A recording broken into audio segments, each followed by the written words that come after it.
به نام خدا. با سلام خدمت همراهان عزیز و علاقمندان به عرفان حلقه. در جلسه قبل راجع به بررسی کمی و بررسی کیفی توضیح دادم و اینکه عرفان حلقه نقش بررسی کیفی رو بر عهده داره و این مبحث رو برای اولین بار مطرح میکنه که در کنار بررسی کمی در خصوص کیهان و هستی نیاز به بررسی کیفی هم هست که در واقع توضیح دادم. بررسی کیفی بررسی نرم افزاری کیهان و هستی به طور کلی می باشه. در اینجا میخوام لزوم بررسی کیفی رو اضافه کنم به توضیحات قبلی. بررسی کمی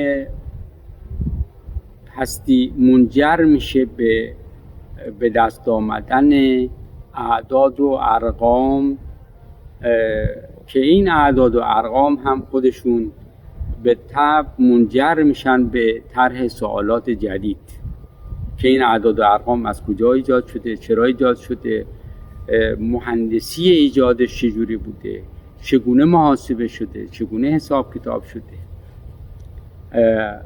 البته بگذاریم که ممکنه دنیای علم همین که به یه عددی میرسه دیگه کاری با بقیه مسائلش نداره که مهندسی کیهان چگونه عمل کرده و چگونه این عدد به دست اومده و چگونه این عدد گنجانده شده در ساختار هستی. البته اینجا منظورم هر بار هستی، ما یک هستی کل داریم، یک هستی مادی داریم که منظور همون کیهان هست. در خصوص این موضوع میشه از یه زاویه دیگه هم بررسی کرد که علم از سوال و سوال از علمه.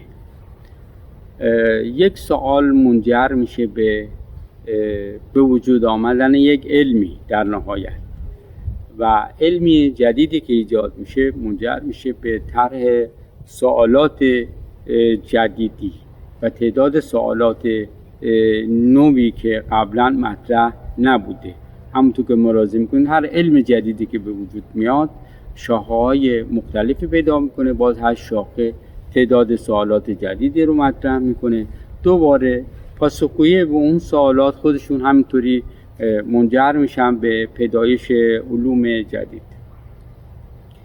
حالا اینکه اول سوال بوده یا علم بوده خودش بحث مجزایی است. بنابراین ما هر چه که جلوتر میریم به تعداد شاخه‌های علمی اضافه تر میشه و متقابلاً به تعداد سوالات ما افزوده خواهد شد. در نتیجه با گذر زمان ما تعداد سوالات و مجهولاتمون نسبت به معلوماتمون روز به روز افزوده تر میشه و هرگز زمانی نمیرسه که ما پاسخ همه سوالات خودمون رو گرفته باشیم، پاسخ همه مجهولاتمون رو دریافت کرده باشیم، بلکه برعکس هرچی جلوتر میریم تعداد مجهولات ما بیشتر میشه، تعداد ناشناخته های ما بیشتر میشه.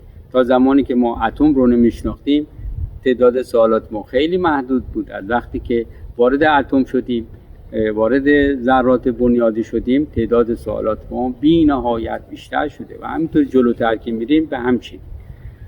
بنابراین امید این که روزی دنیای علم بتونه پاسخگوی همه مشغولات ما در خصوص کیهان باشه بسیار بسیار بسیار بعید و امکان پذیر نیست.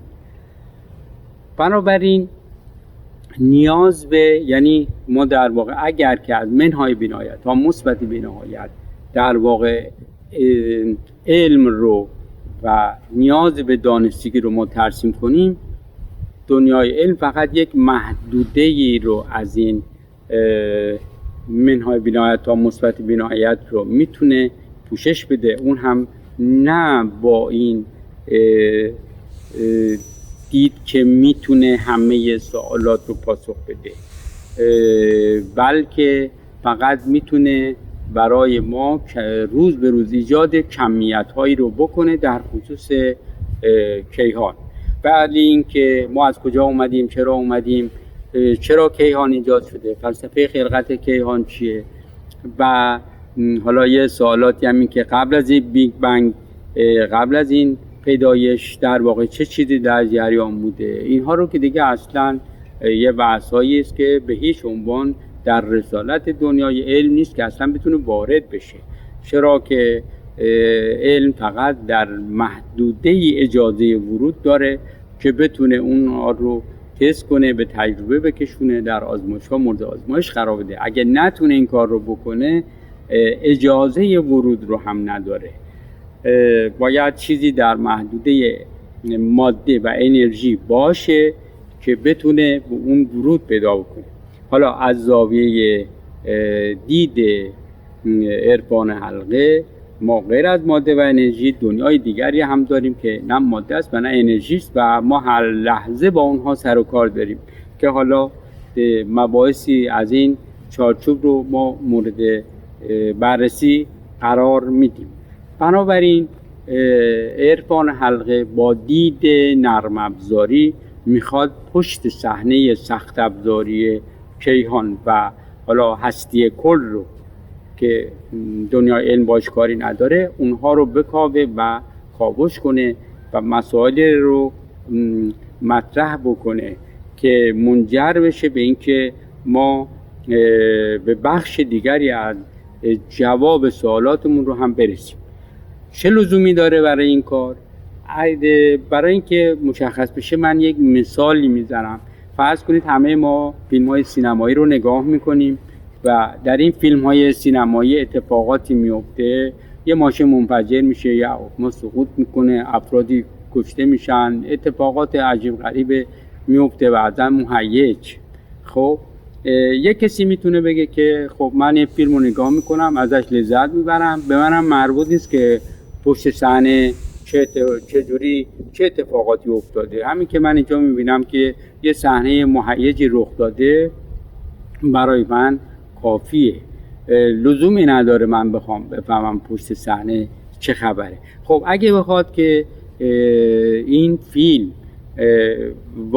واقعی تصور بشه یه نتیجه گرفته میشه، ولی وقتی که ما میفهمیم که نه هیچ کدوم از این صحنه ها در واقع اتفاق نیفتاده بلکه به نوعی ساخته شده و به نوعی به نظر ما این گونه میاد جلوه میکنه، موضوع خیلی تفاوت پیدا میکنه و ما نمیتونیم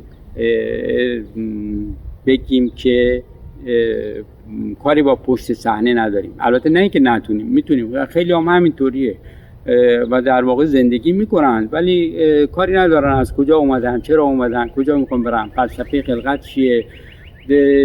و خب ما اگر اینها رو هم نخواهیم بدونیم و با نرم افزار پشت وجودمون و پشت صحنه هستی آشنا بشیم، طبیعتاً یه جور زندگی میکنیم، طبیعتاً یه جور تصمیم میگیریم. وقتی بدونیم قاعدتاً یه نوع دیگری تصمیم خواهیم گرفت.